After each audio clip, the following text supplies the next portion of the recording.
Sabil ujuh yang lain, tergebar ilat dan sabil ujuh nyo ilat. Kaulnya, nyo ilat kaulnya. Maka getarja itu yang azhar kaulnya. Kecuali Syafi'i tak yang nak rujuk, yang kejadian kadim yang nak rujuk. Dan rabbana al-qaulan yang nak rujuk, yang kejik pegang ni ulama duda ulum.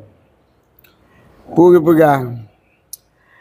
Yang kitab sebelum Nawawi Haji Numan tu namai ni orang mukallid. Nyo kamu rajah na pu mapa murajah je no. Kecuali Pak Muhammadiyah yang nak tukang kerja. Dan yang berjanji itu kan.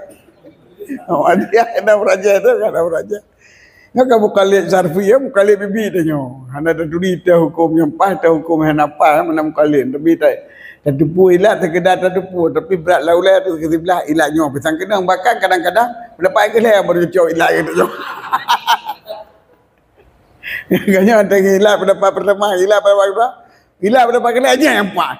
Tapi ulai tu nyok kainan. Gimana dia pegang tu.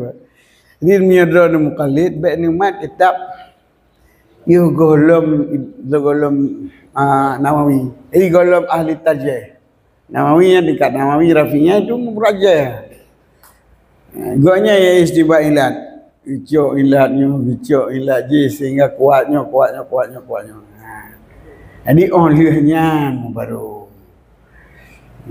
Yang kaji kena tarjih.